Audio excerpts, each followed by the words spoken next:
me! Move me out!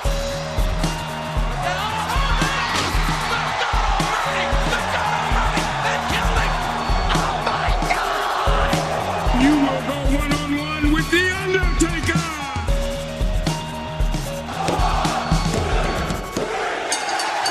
Hello, everybody, and welcome to Hit the Books, the only weekly realistic fantasy booking podcast in the universe. I am your host, as always, Ryan Knightsey, and with me, as always, is the man of 1,000 nicknames, Mikey Manfredi. Mikey, how are you doing? It's been another classic week in the pandemic. How are you doing? How are you holding up, buddy? I'm doing good. Like I said, I finally got a haircut. I don't know if that happened last week, but I finally got a haircut. I finally got a nice beard trim, so I'm all cleaned up. I feel nice. But I'm gonna turn this back around on you, Ryan. You were the one who was sick last week, and I just want to tell you. I wanted to ask you how you were feeling now that you're not sick anymore, and also now that you're back in the driver's seat. That's a great question. I totally forgot. Last week was totally a blur. So it turns out I'm glad you brought it up because I totally forgot. Turns out last week it would have appeared that I was sick with some sort of stomach bug, food poisoning sort of issue because my fever went away, within the day. I stopped throwing up and whatnot. If you don't know, if you didn't listen to last week's episode, I was sick during it, and Mikey led it. Mikey led it to a wonderful part. I thought you did a great job hosting the show. I turned out to be sick. I did get Jesse and I did get COVID testing, which good precaution. Yeah, it's one of those things. It's like you get a fever, and you're like, well, I have to get a test, because who the hell knows what it is actually. Even if like the very next day my fever's gone and I feel better like 2 days after that, I should probably still get some sort of testing. Definitely. I didn't have my energy back for a very long time because it was also like I got sick, I kind of got over it, but then I slept wrong, so I got like a pinched nerve in my neck, and I was like, my thumb hurt, like I had like tendonitis in my thumb, so I was just like falling apart at the seams. So I was just like really trying to take all my energy was like gone for like days, so I couldn't really do much. So that's fine, I guess. I did have a great story getting my COVID test, actually, Mikey. Now that I bring it up. Oh yeah, good. Please shoot.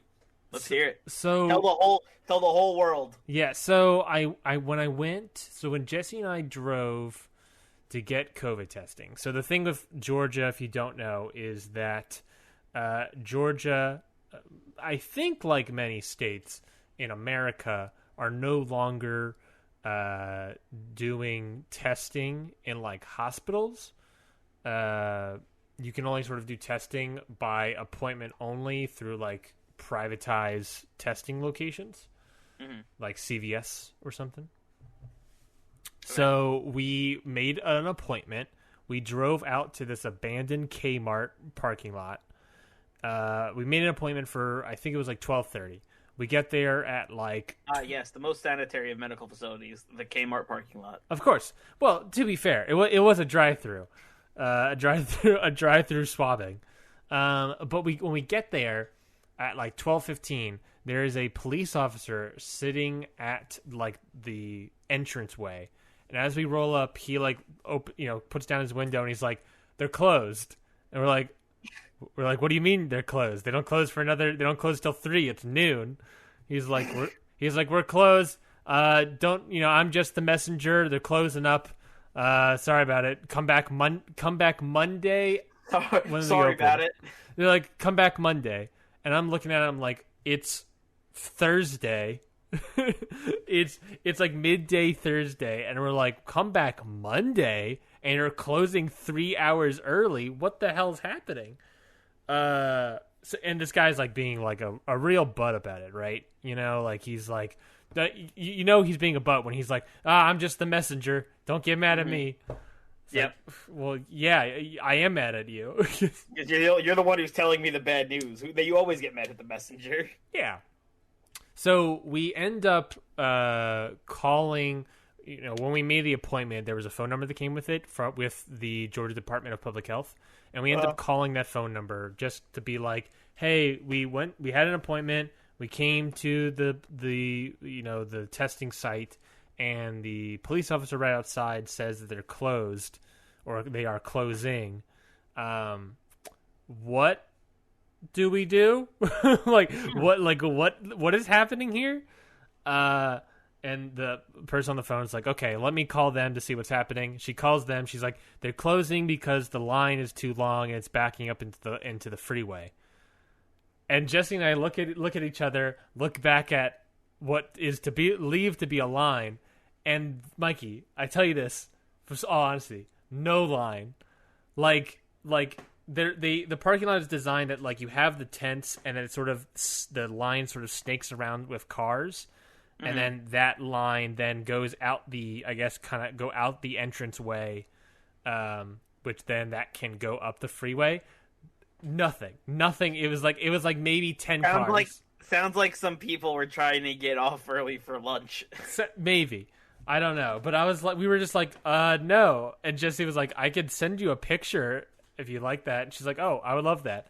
We email her a picture. She opens it up and she's like, where's the line? And we're like, okay, you see that car right behind the cop car? That is the last car in line. Well, I mean, maybe 1 or 2 cars have left at that point. And she's like, looks at the image. She's like, what? There's no line. What the hell? And then she immediately hangs up the phone, calls the Department of Public Health, calls the location that we're trying to get into. And she calls back and she's like, yeah, no one knows what's happening because there is no line. There's no reason they should be closing. So Jesse gets out of the car, walks over to the cop, and the cop's like, hey, yeah, sorry, we're still closed. We're not going to come back on Monday. Don't shoot me. I'm just the messenger. Don't come back. Come back Monday.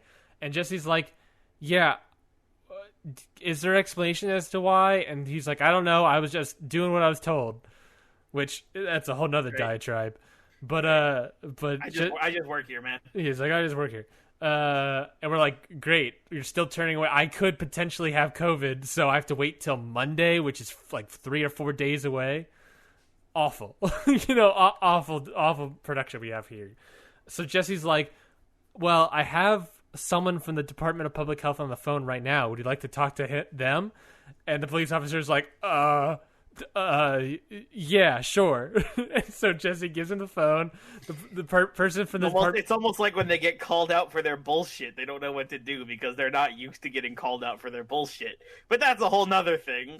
So the lady on the Department of Public Health is like, what's your name? What's your badge number? What's your supervisor? And I love it when cops get fucking consequences for their bullshit. Yeah. And so it's just like this nonsense. And then literally a guy who is working in the testing site runs up to Jesse and the cop, and it's like, hey, appointments only. We're not doing walk-ups right now. We're just doing appointments. You're like, well, in fact. Yeah, and the cop's like, oh, okay. And we're like, great. And the guy's like, yeah, just if they have the QR code on their phone, just have them show them the phone, and then they can bring him inside. And the cop's like, oh, okay, okay. Just completely caught. He's caught red-handed, I guess. Completely caught for absolutely lying to your faces. So we walk in. We walk inside. I like an asshole. I show him my phone, be like, "Oh, thanks for letting us in."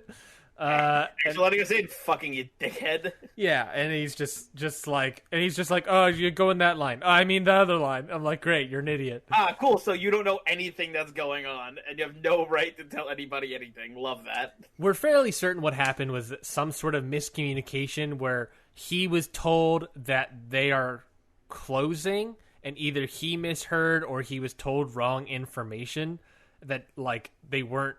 Because they were closed. Because it was appointments and like walk-ups. That's what this location was doing. They were closing for walk-ups. He probably just heard that they were closing for everybody. And he turned away maybe 10, 15, 20 people, right? Who knows how many of those people could have actually had COVID. He's just the messenger, man. He's just the messenger, but he turned away like so many people because of a mistake. And in the world that we live in right now, who knows how, especially Georgia, if you don't know, Georgian case numbers have skyrocketed to 3,000 in one day, which back in April at the height of this, quotation marks, when we all were scared of it more, the height of it was 1,500. So it was double. So yeah, it was this cop is turning away all these people. Who knows how many of them actually have COVID and are spreading it to more people, telling them to come back Monday where they can spread. Again, Mikey, this is July 4th weekend, so they can go wherever and spread it to more people. So it was just all this nonsense. We ended up getting the testing. Tell you at home, testing, get that giant swab up your nose. Yeah, we talked about it last week. We don't need to go back into detail into it again. Just sheer awful. I hated it. But yeah, that's my story with getting tested and the whole cop nonsense. Yikes. Yeah, it was not fun. It was definitely not fun, but I'm glad I got tested at the very least. I'm very thankful. Shouts out to everyone that works at the Georgia Department of Public Health, because as Jesse sort of described it, they were the only people that were cognizant of our issue and wanted to help us, whereas the cop did not care about us. The cop was just they are closed, fuck off. Mm-hmm. That's a whole nother issue, like we've alluded to several times now. But that's the thing, is that the cop didn't care about us.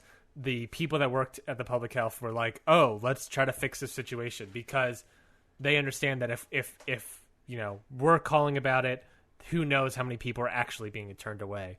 And so I'm happy that they were able to help us out there. So thank you to everyone that works at Georgia Department of Public Health. Imagine if you called in and the Department of Health was you're the 10th person to call in about this. I could have been. I mean, we have no idea how many other people were calling and complaining. I mean, there was also the aspect that we could have just left and complained and been upset about it. But there was the thing of Jesse was I want to try to solve it, because if we solve it, so many other people can get their chest done. Yeah. But yeah, so that was fun. But besides that, as you can tell, I have all my energy back. I'm better now. And how did what did the results of the test say? You can't just say you took a test and just leave us hanging. Fair. We both came back negative. Fantastic. Glad to hear it. When I got the fever, I was working at the coffee shop I was working at. So there's two other people. They both got tested. They both came back negative. Glad to hear it. So we were able to reopen the coffee shop, and everything essentially back to normal. Normal? I should say though, Mikey, I should tell you, in an alternate universe, I probably wouldn't be able to record right now because my brother was supposed to be coming down to Atlanta this weekend. But my brother's incredibly intelligent. My family are also incredibly intelligent. However, July 4th weekend, they went to a 4th of July party. In someone's backyard. Everyone was spread out. Everyone was trying to be safe. But it turns out that one of the people there came back positive with COVID. Whoa. And now everyone at the party had to get testing. And Drew, my brother, had to cancel his trip this weekend. Yikes. Because obviously he won't get his testing results back in time. But it was just great. It was just this. It was the whole reason. It was when he told me that, I was like, Drew, this is the whole reason why we're not supposed to be doing these 4th of July parties. Fair enough. I was like, we're America's nowhere close. I think he did. He said, I think, that he was the only person wearing a mask because he knew that he, was going to do a thing, going to Atlanta. But still, I was just like, dang, Drew, that sucks. But I'm better now, and hopefully my neck still kind of hurts for some reason, and I'm just gonna continue falling apart at the seams, as it were. But aren't we all? Aren't we all just falling apart at the seams every minute of the day? Yeah, we're getting very, very nihilistic here on Hit the Books. Mikey, can you cheer us up real quick? I know you have a segment that you need to push. Right, yes. Should we do that now? Should we do that now, or should we go straight into the show, actually? To absolutely, completely throw things on their heads, I have a Taco Bell update for you. It should be just bells. The bells are ringing. The Taco Bell has released a new menu item that I did try on Monday. This show is just like when not Taco Bell is a new menu item. You're like, gotta get the reviews out.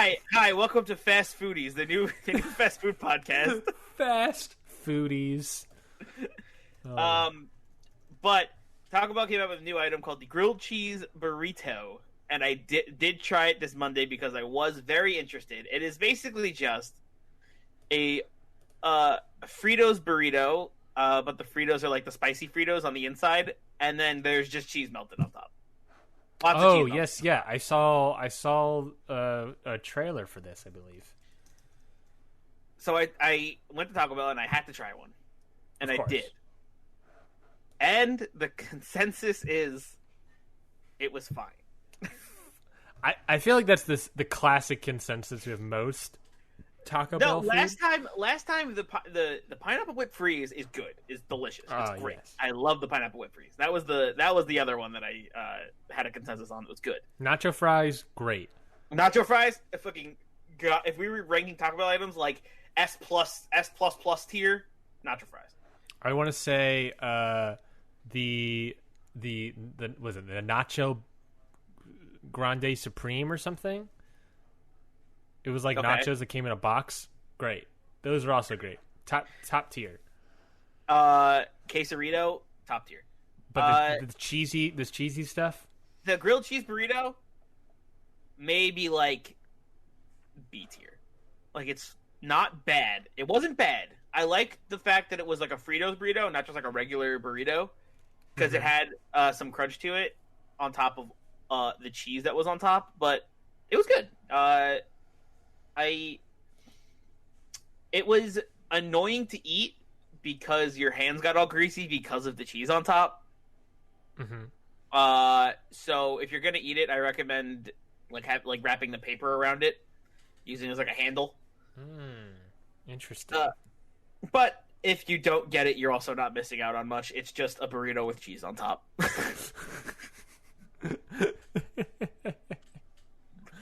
It's ultimately just a burrito with melted cheese. Like at the end of the day, it's a burrito with cheese melted on top. Like, it's fine. At the end of the day, if you have a leftover burrito at your house and you need to microwave it, put some cheese on it. Put some cheese on it. You have the Taco Bell grilled cheese burrito.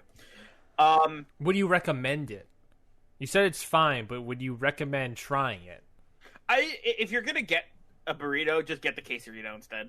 Wow! Don't even bother. It's got melty cheese and it's got a whole layer of it around. It's like a burrito wrapped in a quesadilla. It's awesome. It's really good. It's still top tier. One of the top tier menu items. It's got rice, so it fills you up more, and it doesn't have the Fritos, the hot Fritos in it, which are supposed to be crunchy, but just get soggy because they're just in with the meat. And it's not annoying to eat because it just doesn't make your hands all greasy with all the cheese on top. Because the cheese is on the inside, where it's supposed to be. I like that is the trend lately with Taco Bell, where like they're just like, what if we just put it on the outside? Like they got this cheesy nonsense. They got the nacho Dorito Locos tacos. I will say they did that with the naked chicken chalupa when they made the chicken shell. That was good. I think for our next Taco Bell update, we got to do a live test, Mikey. A live test, a live review. So I'm down for that. So, like, what are we reviewing? I don't know. It's whatever the next nonsensical Taco Bell thing is. Whatever the next nonsensical Taco Bell thing is, that's true. Yeah. So if next time we'll both bring one to recording. Yeah, whatever it is. 100%. I would do that. And we'll do a live munch. A live munch test. A munch. I like it. Munch. Mouth. No. Munch. Mumble. Munch. Squad. Wait. Damn it. Whatever it is. Well, I'm down for that. Whatever. As long as it's not like something. I don't know. I'm gonna commit to, even if it's insane. Even if it's like, I don't know, Fruit Loops Taco Bell, like taco. I would be. If they do a Fruit Loops Freezy, I'm in. Okay, yeah. Are we talking freezies or are we talking like actual like whatever the thing Taco Bell comes out with? If it's if the pineapple whipped freeze is a thing that they came out with, that was awesome. Mm-hmm. They just came out with the grilled cheese burrito, which was fine. Like whatever the next crazy thing they come out with, whether it's a dessert, a drink, regular menu item, whatever. It feels like they do that every month, so I feel like we'll definitely have something for they do it here. Let's see what's new. We got the grilled cheese burrito. Like I said, it's fine. The grilled cheese burrito box, whatever. Yeah, it's like the pineapple whip freeze is on here. It's like those are all good, but like what's the next big thing, Taco Bell? What is the next the nacho crunch double stack taco for $1 sounds good. Yeah, but that's not crazy. No, that's not buck wild. It seems fine. We need something that's going to break the atmosphere. And I shouldn't be hyping up this much. It might just be like some sort of like, it's a taco salad is our next. I just had taco. I can't do this segment because I literally just ate Taco Bell and now I want more Taco Bell. That's fair. Well, let's get out of it, Mikey. Let's get into the actual thing we're doing here. Yeah, let's get into booking, shall we? Yes. If you don't know, folks, we're not just a Taco Bell podcast. Apparently, we're not a podcast just about the newest innovations in fast food. No, for the past 2 years, almost, Mikey. Fast 2 years? Jesus. That's the fast food years. That's when we just order a bunch of food and then don't eat it. So for the past 2 years, Mikey and I have been fantasy booking our own versions of Monday Night Raw and SmackDown. With the originals that have done the OGs. The OGs. We've been doing it. We've been booking SmackDown longer than SmackDown. Yes. We've been for most recently we've been booking separately Raw and SmackDown. We book every single segment match. It's essentially Brand split, baby. Essentially like GM mode or universe mode or any of those things. Fantasy booking simulator almost. That's basically what we're doing. It's like a fantasy booking simulator where we just write out our cards and present them to each other. We have this, long-standing history backlog that you can, of course, listen to every show to get. But yes, Mikey, we have another card in front of us. We have several rivalries because we're building up to the pay-per-view. Extreme Rules. I don't know if it's called the horror show in our universe. Well, it could get horrifying. We have to remember. It could get horrifying. I mean, we already have an announced Inferno match, so that is correct. But yeah, we're building up to all these things, folks. So why don't you join us on this magical journey by subscribing? Subscribe to this podcast, and you can get all those episodes and basically get your own actually good. I'm a little biased, but actually good version of Raw and SmackDown every single week. Yeah.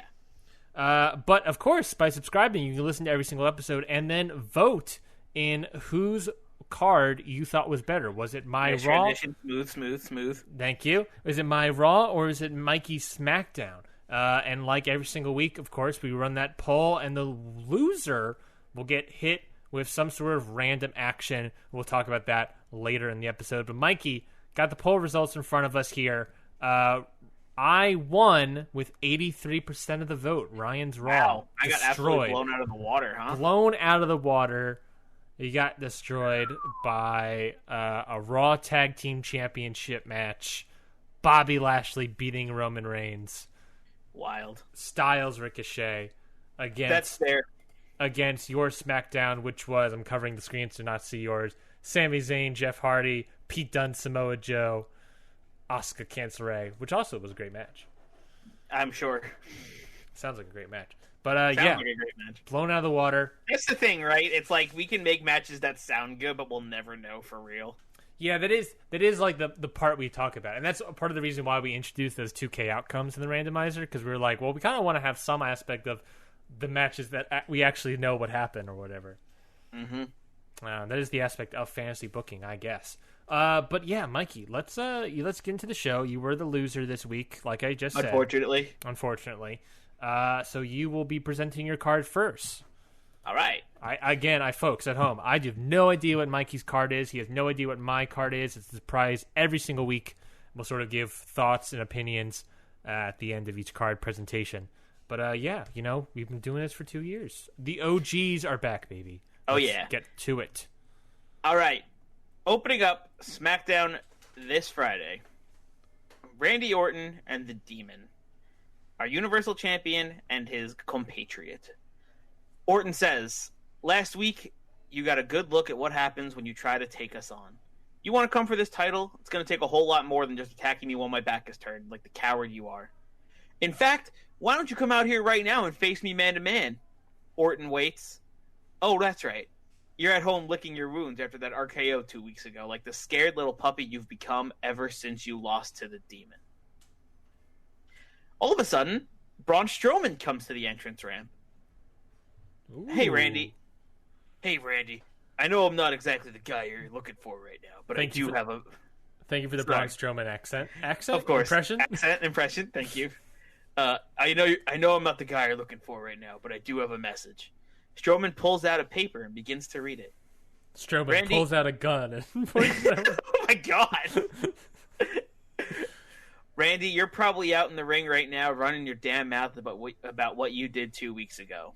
Although I may be home right now, let it be known that I'm not taking any time off. I'm planning, training, and becoming as dangerous as ever. Anyway, all that aside, I think Braun has a little something to tell you. Signed, Drew McIntyre. Wow, so they're Strowman and McIntyre are pen pals. Yes. Braun looks up and says, since you've been attacking people 2-on-1, I figured it was time to even the odds. I talked to GM Page and got us all a match for next week. Me and Drew versus you and your little demon. Wow. But that's not all. When Drew and I win, we'll get you two at Extreme Rules. Randy, it's going to be me versus you for that title around your waist. And Drew, well, he gets something he's been waiting for a long time now. An Extreme Rules match with the Demon. Woo! You guys better bring your A-game next week. See you then. Wow, Monster Among Men is throwing it down. Oh yeah. Oh so God. big game at the Go Home show next week, where it's going to be Drew McIntyre and Braun Strowman versus Randy Orton and the Demon. And if Drew and Braun can get it done, then Braun gets a Universal title shot, while Drew gets a shot at the Demon in an Extreme Rules match. Do we know what happens if they don't get it done? Then Randy and didn't even have a night off. Wow. They fight each other. Ooh. I'm excited. I'm excited for that. Oh yeah. That you said, next week, and it should be said next week. Yeah. Kayfabe should be said. Kayfabe. What is the reason why McIntyre is not here on this card? So last week on the randomizer, I got rolled. Drew McIntyre is sick, and he cannot be here this week. Okay, so consequences for having for losing the card last week. Yes. Audience, I was not able to use Drew McIntyre this week. Yeah, I'm showing you, audience, that the consequences of your decision on the poll. So we had to have Drew write in to his pen pal Braun Strowman. I love it. What else is happening? Next up, after that big opening segment, we have a match between Bayley and Mandy Rose with Asuka on commentary, in which Bayley ends up picking up the victory. And after the match, Asuka gets in the ring and gets in Bayley's face about last week's brawl, where Asuka got put through the announce table. The two begin arguing and yelling at each other, and then Asuka slaps Bayley across the face. Oh. Bayley retaliates with a kick to the gut, and the two start fighting yet again. The brawl ends up in the backstage area, where Asuka gets the upper hand after throwing Bayley into a metal truss, and then Asuka turns around and sees a table with various wires and equipment on it, clears it off, and proceeds to powerbomb Bayley through it. Ooh, Security, paramedics, and refs all rush to the scene and pull Asuka away while they tend to Bayley. Holy crap. Oh, yeah. That is, oh my God. And holy crap, Mikey. Yeah. Big moves. Money moves. Big moves. After that intense segment, we have a match between Kevin Owens and Shelton Benjamin, in which Kevin Owens gets the victory. Okay. You know me and my random little matches. It's rarely little matches, but I have noticed the trend that it's not like random. It's you're getting someone a victory to sort of build them up. Oh, always. You got to have at least a little bit of planning ahead. Yeah, you do these sort of things to sort of build people up. And what better way to build someone up is to just win a match. Oh yeah, of course. Just have a good match and win it. Plus, it gets to have people like Shelton Benjamin on TV. Oh yeah, for sure. You got to show off. You got to show off the skill of everyone instead of just having some people sit in the back and catering every week. Yeah, that's fair. That's fair. So after that match, we have a video package with Samoa Joe standing in the gorilla position, holding the chair that Dunne beat him down with last week. I forgot that his name was Pete Dunne for a second, so I thought you said Done, that Dunne beat him down. I was like, I guess that's a phrase. Beat him down. I guess that's a phrase. He speaks up. Dunne, congrats. You're officially a blip on my radar. However, I shouldn't really be congratulating you as much as I should be apologizing. Apologizing for what I'm going to do to you at Extreme Rules in this chairs match. You've had a good run, kid. One of the best NXT UK champions this brand has ever seen. Beating opponents you had no business in the ring. Beating opponents you have no business being in the ring with. And even a WWE title run. Too bad that's all going to come to an end after I beat you down so bad that you won't have a career to look forward to anymore. So say your goodbyes to all your friends and double check your health insurance because you'll be in the hospital for a long, long time when I'm finished with you. It's funny because he has no health insurance with the company. Yikes. Joe walks off frame and we hear his music hit because he has a match next against Drew Gulak in which Samoa Joe gets the win. Okay. Another confident victory. Great promo. Just great straight up promo and another confident victory. Yeah. Love to see it, folks. After that match between Samoa Joe and Drew Gulak, we have a backstage segment where Paige is in Asuka's locker room. Look, Asuka, I know you wanted that title shot at Extreme Rules, but with what you did to Bayley tonight, she might not. And then Paige gets cut off by Bayley barging into the locker room, limping in and saying, Paige, don't you dare finish that sentence. I'm fine to fight at Extreme Rules. What kind of champion would I be if I back down? In fact, why don't we make it interesting? I want our match at Extreme Rules to be a tables match. Asuka looks at Paige, then back at Bayley, and says, you're on. Paige says, oh, well, all right then. Sounds like I should get a contract started. You both sign it next week. I love it. Paige leaves, and Asuka and Bayley stare each other down. I love it. So we have Paige starting off, possibly breaking Asuka some bad news that Bayley might not be able to defend her title at Extreme Rules. Bayley says, no fucking way. I'm doing it, and it's going to be a tables match. Yeah, I love it. She's putting her money where her mouth is, in a way. Mm-hmm. I like it. I like it a lot. After that, we have a match between Sasha Banks and Ruby Riott, in which Ruby Riott picks up the victory with a little help from Undisputed Era. And Sasha, let me tell you, is furious. Which leads to our next segment of Sasha storming to the back and is flipping tables, chairs, breaking everything she can on her way to the locker room. And she gets into her locker room and she finds a sealed envelope in her locker area. Oh, I've seen this. This is Anthrax with a little insignia on it. This is Anthrax, baby. I know this game. Yikes! She opens it up. What a violent SmackDown you're running over there. You got right? Anthrax storylines. Same thing. You got Braun Strowman pulling guns out on people. Jesus Christ, Mikey! What kind of brand are you running? What kind of GCW nonsense is this? Let's say we're going back to Extreme, baby. Anyway, so Sasha opens up the sealed letter, opens it up, reads it, and looks a little bit confused. As she's reading it, an interviewer steps in the room and starts to ask, so Sasha, what happened? A chair flies across the room and barely misses the interviewer and a camera operator, and they take the message and leave. Wow. Sasha sits back down and keeps perusing the note. Wow. And next up, we have our main event, the Street Profits versus Robert Roode and Dolph Ziggler in a number one contenders match for the tag team championships at Extreme Rules. in which the Street Profits pick up the victory. But after the match, One Nation come out and start beating down Street Profits when Ali and Mysterio come and make the save. Roode and Ziggler get involved and both teams begin fighting in the ring. Then GM Page comes out, who has had a very busy night tonight, breaks the brawl apart and says, "Enough! You want to settle this? We could do it in the ring. And at risk of sounding like Teddy Long, we're going to have a tag team match." Next week, the Street Profits will team up with Mustafa Ali and Rey Mysterio to take on Ziggler, Roode, and One Nation. The two teams eye each other down as SmackDown comes to a close. Wow. Nice build. I like it. I like that card. I think it was a solid, good card. You know, you got the tag match, result at the end there, turning into an 8-man tag. You got Samoa Joe, a great promo out of Samoa Joe.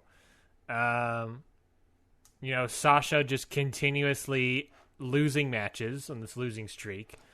Of course, you got the Bayley storyline there. Maybe a little glimmer of hope for Sasha. Something mysterious happened today. Something mysterious this way comes. I like it. And just to be clear, matches that were announced. What's your Extreme Rules card announced so far? Right now, my Extreme Rules card announced so far is Samoa Joe versus Pete Dunne in the chairs match. Mm-hmm. We have Bayley versus Asuka for the title. For the United States Championship. We have Bayley versus Asuka in a tables match for the SmackDown Women's title. We have a possible tag team. We have a tag team. Well, as of tonight, we have a tag team championship match between the Street Profits and One Nation for the tag team titles. And if Braun and Drew can pick up their victory, we have possibly Braun Strowman versus Randy Orton and Drew McIntyre versus The Fiend. Or The Demon. I always do that. We have Drew McIntyre versus The Demon in an Extreme Rules match, and then we possibly have a Universal title match between Braun Strowman and Randy Orton. That's quite the card, my dude. Yes. I'm very excited for it. Obviously, there's some, like you said, there's some factors that still need to be addressed, but right off the bat, that's a pretty nice card. Yes, I'm excited for it. I'm writing it all down as we speak, but that sounds pretty chef kiss beautiful. Thank you. I appreciate that. Do you technically have one more match you could do? I do technically have one more match I could do. I have the pre-show match still open. Yes, you still, and that's so you have a couple matches more announced tonight, potential matches up in the air, mm-hmm. and one unconfirmed match as well. Yes, I love it. I like it. I like that Braun's getting another shot at the Universal Championship. When will Randy lose? When is Randy gonna lose that title? I guess we'll see. I don't know. I guess he won't answer. Answer me. This could be this Sunday. Could be a long time from now. It could be never. He could be champion forever. He could be champion forever and ever and ever. I love it. Well, I thought it was a great card. Do we have any questions about this card? I don't think so. I think it was a solid, like I said, solidly good card. I do think I'm gonna beat you this week. I think I'm gonna beat your butt this week, my dude. Oh, jeez. Let's hear it. Let's see. I gotta mess with you first. The audience. Oh, right. You have to hit me with that randomizer. Yeah, the audience has given me the opportunity to mess with you. Mikey, do you want to explain what the randomizer is as I roll it up? The randomizer is our way of keeping our booking realistic so we don't get a little crazy with what we're doing, and it keeps us in check. It has things like injuries, sicknesses, wellness policy violations, 2K outcomes, everything under the sun. And Ryan is about to hit you with a random outcome that I have to work into my show. Yeah. We want to. We don't want to make it too crazy. That was the whole point of our show. Is we don't want to make it too crazy by what happens in the show. We're not going to be like and Kenny Omega appears. That's. The Young Bucks take on One Nation. Yeah, sure, we could do that, but we want to. The whole point is that we're putting our money where our mouth is. A phrase we've been saying since the beginning. Yep. We've been want to put our money where our mouth is on this front, and see if we can do as good of a job as WWE. And not only the randomizer keeps in check, but now officially in season 3, the audience keeps in check. WWE is kind of not a high bar. That's fair. It's like having a 100-meter hurdle race and setting the hurdles at the ankles. I guess yeah. It's still a bar and still a race. It's still a bar. Yeah. It's just not a hard one to clear. So again, thank you, audience, for liking my card, my last week's card. Hopefully, you'll like it again this week. And if you want to vote, of course, you can go to our Twitter at HitTheBooksPod and vote in the poll that's at the top of that pin tweet at the top. So thank you for liking last week's card from Raw. Now I get to mess with Mikey, and I messed with you, Mikey. Card subject to change. You've gotten this before recently. Replace an entire match. Oh, yikes. Now, I remember you've done this to me. I'm going to choose what match you have to drop and replace. Yikes. Let me look over at your card. You can really get me here. I think so. There's the Bayley Mandy Rose that sets up your whole Asuka thing, which if I get rid of that match, you have to redo like 3 seconds. Yeah, that'd be rough. Kevin Owens, like you said, is kind of like a soft one, but it's still building up Kevin Owens. So replacing him means you're dropping Kevin. I hate dropping Kevin. I know. Samoa Joe, I could drop. In which case, the promo still works. The promo still works. I just don't have him walking out to his match afterwards. Yeah, and so that's a match that's free reign to drop. Ruby Riott Sasha, that's a storyline loss match. That's also building up Ruby. You know I love Ruby. And then your main event is just the straight up main event that builds up next week, which I can mess up your next week's match. I can mess up next week's card by doing that one. Yeah. How dirty do I want to be here? How dirty do I want to be here? You did say next week is a killer. Next week is going to be good, I think. Assuming I don't mess with it. I think I am... What am I going to do? What am I going to do? Oh, man. I'm between your main event... Oh, jeez. And Kevin Owens. I'm between those two. If you take away my main event, that's going to be real rough. I know. I don't have a number 1 contenders match. I know. I'm playing dirty here. Oy. Oh yeah, because it misses your pay-per-view as well. Oh man, I didn't even think about that. I've showed you mercy in the past. How dare you? I have. You have showed me mercy. It's do I want to be nasty though? Okay, I'm gonna get rid of your Kevin Owens match. Okay. That match is gone. Just stricken from the record books. All right. I'm going to have to change it. You're going to have to change it. You're going to have to figure out some way to... You can't use Kevin. You can't use Shelton. Oh, I don't like not using Kevin. Yeah. Because I think it to replace an entire match, I think that would... You can agree or disagree here, Mikey. But I feel like that would include the idea that like you just can't make a new match that's Kevin Owens versus Drake Maverick. Yeah, I gotta completely change the matchup. Yeah. So I will give you a chance to think that over. Let me read you my card for this week, folks. Yes, please do. Ready for this, Mikey? I'm excited. It is. Let me pull it up real quick. We've got an opening segment, which is a contract signing between the Raw Women's Champion Alexa Bliss and her tag team partner Nia Jax, and of course the Women's Tag Team Champions Liv Morgan and Rhea Ripley. Okay. Alexa Bliss, the past couple weeks they've been teasing that. And then it goes completely 100% as planned, and they just sign the contract and leave, right? Yes, of course, naturally, like all contract signings. To recap, Bliss and Jax are going for the tag team titles, but Morgan and Ripley, say that when they win, they want to have singles women's championship titles. So that's the build recap there. Alexa Bliss says that being Raw Women's Champion, of course, has its perks, but winning the Women's Tag Team Championships will be even better. Nia Jax agrees, saying that those Tag Team Championships are the only thing that they have not won in their careers, and they've been tagging for a very long time. It is long overdue. Dang. Liv Morgan and Rhea Ripley respond, saying that they are the next generation of superstars on this roster.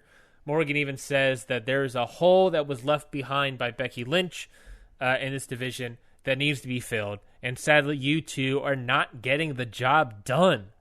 Whoa. Ripley says that when they win at Extreme Rules, one of them will get a title shot, or they'll both get title shots, I guess, at different individuals. And you, Alexa Bliss, will not make it out of that hole. Morgan and Ripley then sign the contract. Bliss and Jax start laughing when the contract is slid their way. Bliss asks if Morgan and Ripley really thought for 1 minute that I was going to give you a title shot at my Raw Women's Championship. First off, you aren't going to beat us at Extreme Rules. We're the Genetic Goddesses after all. Secondly, this is a match for the Women's Tag Team Championships. This isn't for anything else. Maybe you should have actually read the fine print before you signed the contract, you fools. Whoa. Morgan then looks to the lawyer that is present and demands and asks, demandingly asks that, Bliss and Jax can't do that. Jax laughingly says that they already did, and they high-five each other. Incredible. Nia Jax goes to sign the contract, making that whole thing official, but Rhea Ripley slaps the contract out of Jax's hands and flips the table. Whoa! What was the contract actually for? Rhea demands to Nia, you, me, one-on-one. If we win, you put that clause into the contract. And it confirms to the lawyer. Got that, lawyer? Lawyer nods that he will do that. Nia asks what happens when she wins. Morgan says that Liv Morgan then pipes up, saying that the Genetic Goddesses can then add a stipulation to the Extreme Rules match, whatever they want. Jax and Bliss look at each other, and then Jax punches Rhea in the face and yells, "You're on!" Shit. Cheap shot. And the match begins. That's incredible. Great transition. Right into it. Rhea Ripley, of course, of Liv Morgan by her side, against Nia Jax. If Nia Jax wins, Bliss and Jax can make any stipulation they want for the Extreme Rules pay-per-view match they have coming up. If Ripley and Morgan win, then they get the women's title shot clause into the pay-per-view match, which basically states that if Ripley and Morgan win, then they can each challenge Alexa Bliss individually for the Raw Women's Championship. Whoa. So that is the stakes in this opening bout, Mikey. And the winner is, after much distraction and whatnot, the winner ends up being Rhea Ripley. Hey. Gets it done. Yeah, Jax and Bliss are down for the count. After the match, Ripley and Morgan get Bliss and Jax to sign the pay-per-view contract. They pick up, Liv Morgan picks up Bliss's hand and then writes for her on the contract, making it that they signed. They got the clause in. It's official. Their match is officially signed. Alexa Bliss and Nia Jax versus Liv Morgan and Rhea Ripley for the Women's Tag Team Championships. If Morgan and Ripley win, then they each individually will get a Raw Women's Championship title shot.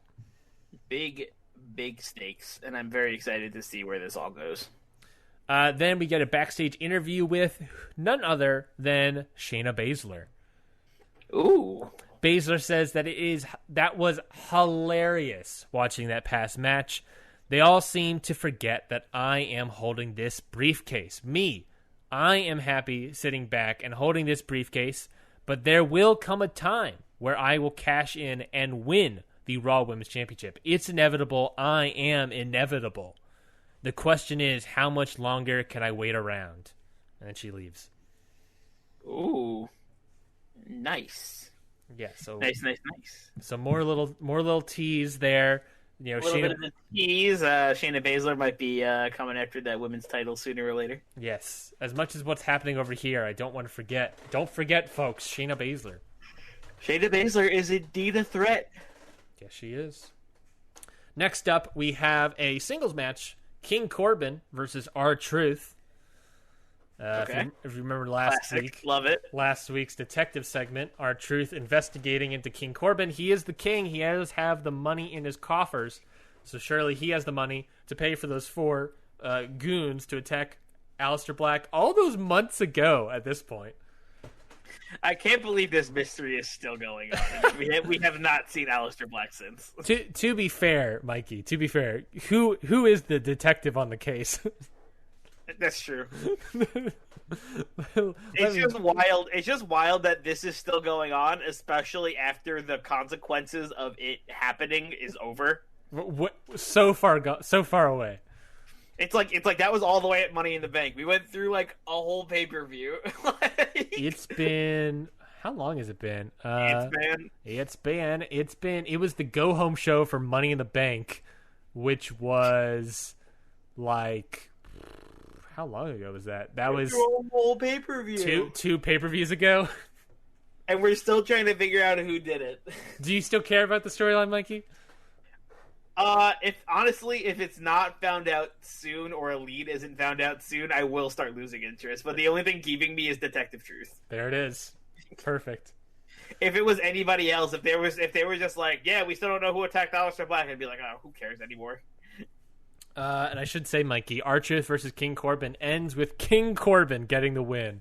Yeah, of course. I mean, yeah, the doy. Next up, we got a video package. It's pretty much hyping the main event. Just a reminder, that main event that I have booked here, Mikey, that was announced last week, Keith Lee versus AJ Styles, number 1 contenders match for the WWE Championship at Extreme Rules. Big game here. So yeah, that's a little build into that match.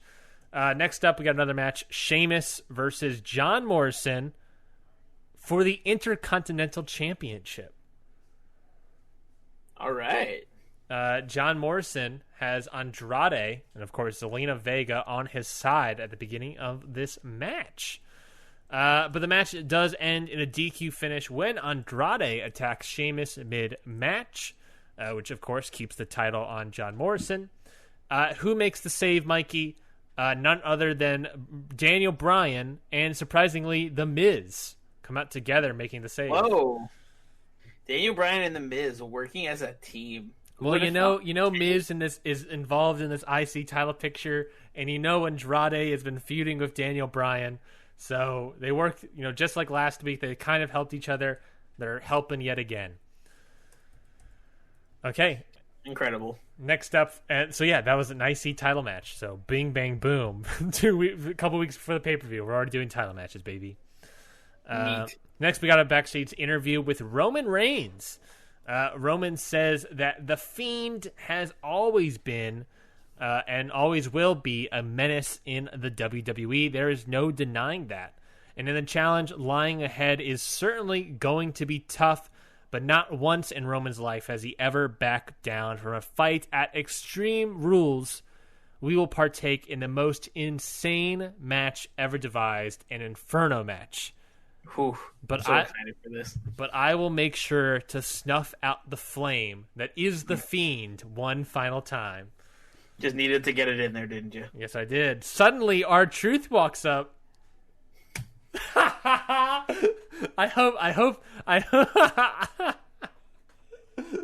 hope you doing a face palm gets picked up on the microphone.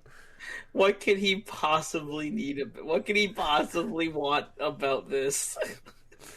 R-Truth comes up, they hug, dab, what's up, say hello. Truth tells Roman good luck this Sunday because Truth understands how difficult an Inferno match can be, especially since Truth is afraid of fire. He's like caveman style.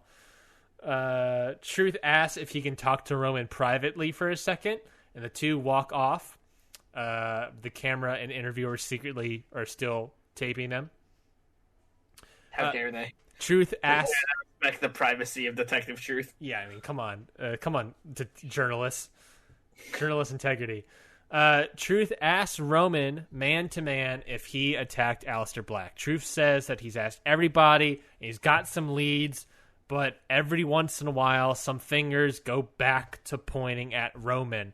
He's like, you have the perfect motive, Roman, and I know you weren't, you were eating in the cafeteria when Aleister Black was attacked, but it maybe they were hired, and he straight up asked Roman, did you hire those 4 guys and attacked Al? Roman takes a moment and then genuinely looks at Truth and tells him, I did not attack Aleister Black, and I did not hire those guys to attack Aleister Black. Truth thanks him, and he's like, no worry, man, I was just double checking, and then walks away with like a good detective does. Just getting his sources down. Walks away with Roman standing there thinking. Interesting.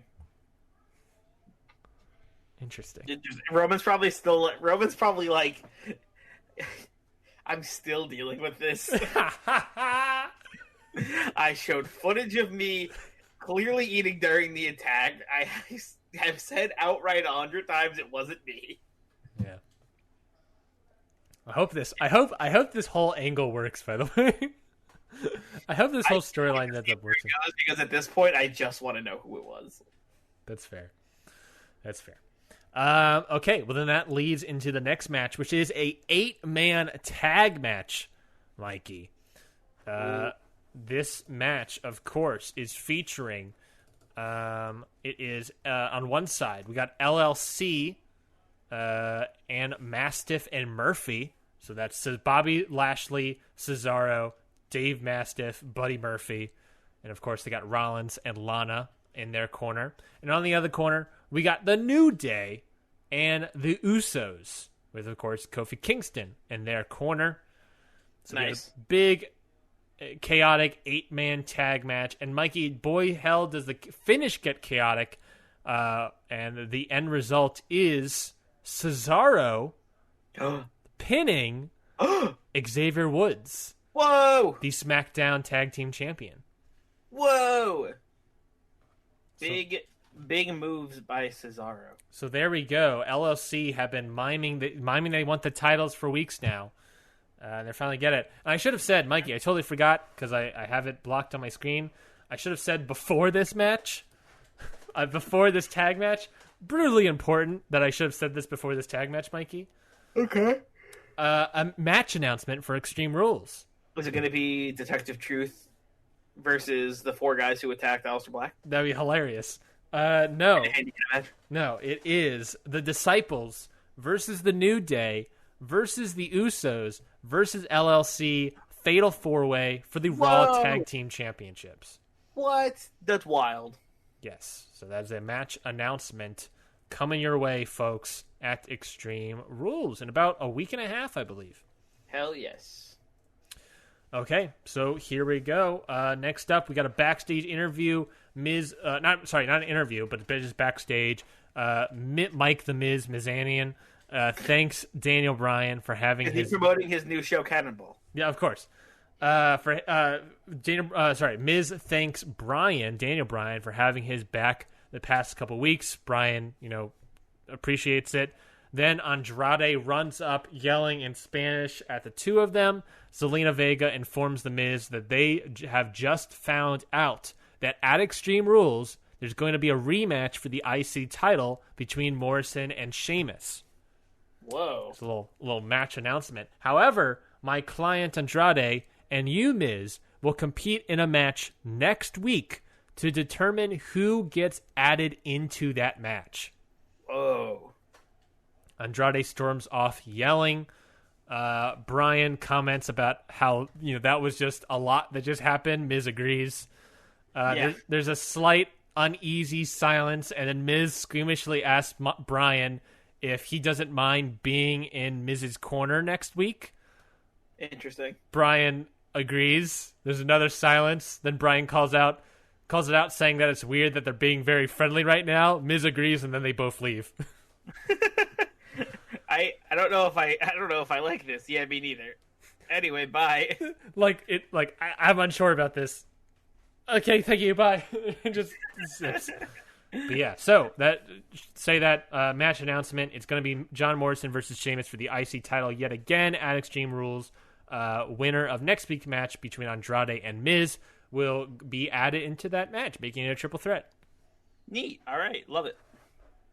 And then finally, in the main event here, Mikey, we have, for the number one contenders match for the WWE Championship at Extreme Rules, it's going to be Keith Lee versus AJ Styles. Mikey, I'm telling you now, I've been building this for weeks, and here we go. Band-Aids being ripped off. The winner is Keith Lee.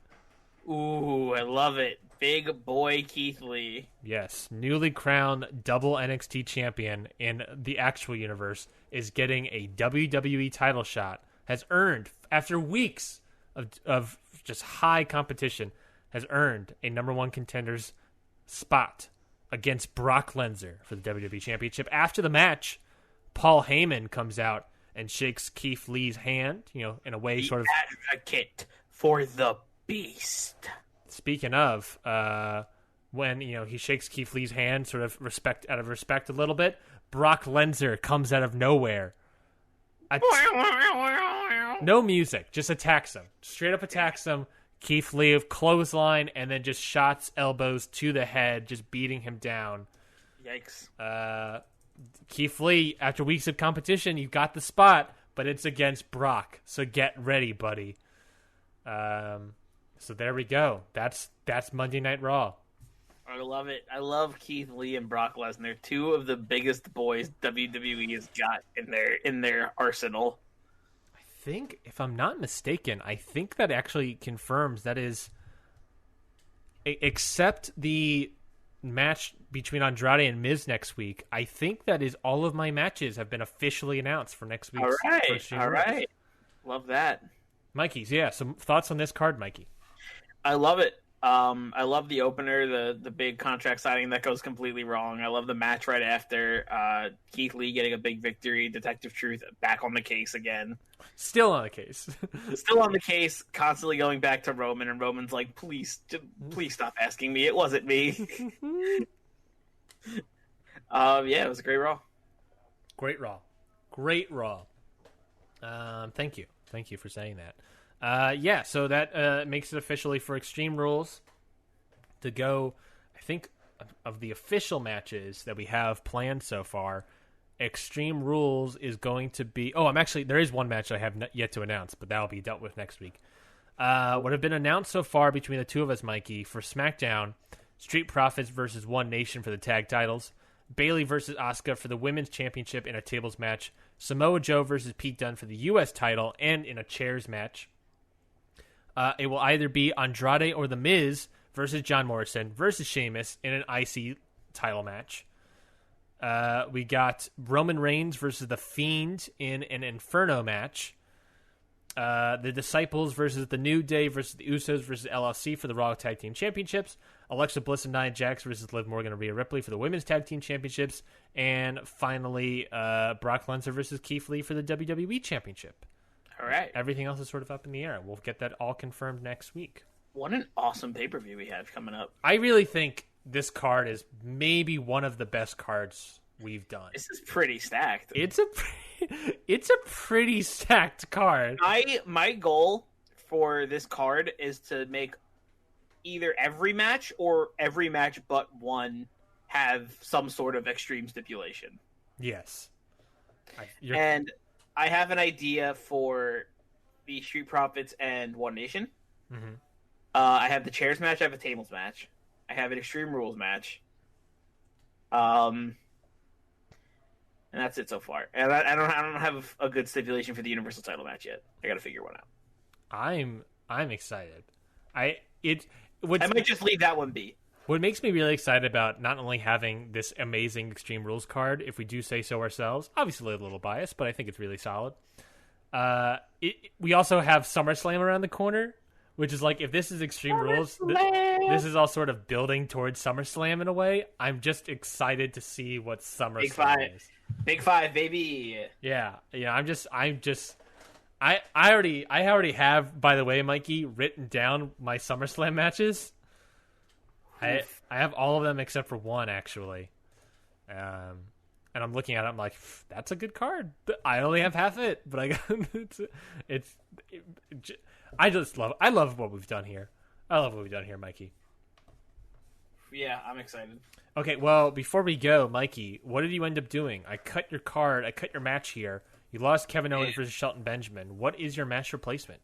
So 2 weeks ago, we had a tag team match between Undisputed Era and Danny Burch and Oney Lorcan. So I'm bringing back that little mini feud, and it's going to be Kyle O'Reilly versus Oney Lorcan. Oh, Kyle O'Reilly. I presume Fish and Burch. Danny and yeah. I had to quickly do it in my head. I was like, which one is which? I presume Burch is there by Lorcan's side. Yes, and in the end, Oney Lorcan picks up the victory. Throw him up, baby. Fucking really? Yeah, dude. Holy shit! Over at Kyle O'Reilly. Throw him up. Kyle O'Reilly, my dude. That man's been big win for Burch and Lorcan. My man Kyle O'Reilly has. I would say that's a huge upset too. Oh yeah, huge. I would say I feel like we gotta build everyone a little bit, you know. Yes, build everybody. I'm really excited. I'm really excited about everything moving forward, and I can't wait. Well, then, my folks at home, if you have whatever card you liked, if you liked Raw, if you liked SmackDown, whatever card you thought was better, you can head on over to @HitTheBooksPod on Twitter, and you can vote in the poll that is listed there. It is that pinned tweet at the top of our Twitter page, and you can vote right there. You can vote for Mikey's SmackDown, which of course had the main event being Street Profits versus Roode and Ziggler in a number one contenders match, or you can vote for my Raw, which had Keith Lee versus Styles and a number one contenders match as well. So you can go to Twitter @HitTheBooksPod and vote right there. Vote right now. If you're listening to this, potentially you can go vote. It's up there for like a day and a half after this episode comes out usually. So yeah, go vote in that poll while you're listening. So definitely go do that. Anything else? Like we said, subscribe to get even more booking content. You know, we've been doing this for a very long time. There's a huge back catalog, but of course we got plenty of stuff coming down the line as well. Like we said, Extreme Rules. That's a killer card right there. So get ready for Extreme Rules when that drops in about a week and a half. You can also go, and if you want to, just catch up even quicker, go to HTB as in hitthebookspod.com, and you can go and read up all of the backlog history of our cards that we've presented for ya folks at home. Oh, I thought HTB meant heavily Taco Bell. Yes, that's the spin-off show, obviously. What else? Subscribe, rate and review. If you can go to iTunes and vote, it will greatly help us out. It helps with that. The more reviews, the more votes mean the higher it is in the charts, which means more people can see us, which means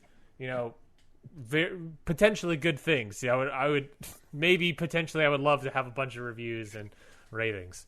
We always get more listeners, would always be very thankful for our end. We could not appreciate that more. You can also go to YouTube. You can subscribe to our YouTube channel where we post versions of the show. Any other things, Mikey? I think that covers it. Any final thoughts, I guess, before we get going? I'm very excited for Extreme Rules. The grilled cheese burrito is fine. and I'm glad you don't have COVID. Thank you. I agree. I guess I'll have to try it. And thank you. I guess I have to try COVID. Who knows? I think I have to try COVID and get tested to see if I'm a grilled cheese burrito. You never know, dude. You never know if you're gonna come back positive on being a grilled cheese burrito. Just gonna wrap myself in my blanket and cover myself in cheese. Yeah, I mean, what's warmer than grilled cheese? It's true. A blanket, maybe, but how to stay warm in these cold summer nights. Ooh man, another one of those cold nights in the summer. A balmy, wintry, cold August. Oh my God. Well, thank you everybody for listening to this week's episode. Like we said, I would greatly appreciate it if you all can leave a review on iTunes. So I would greatly appreciate that. But besides that, we got no more here. We'll see y'all next week for another round of Raw and SmackDown fantasy booked cards. Mikey, like we said, very excited. Oh yeah. Let's get into it. Next week, we'll see y'all. Until then, we've got 2 words for you. Book it.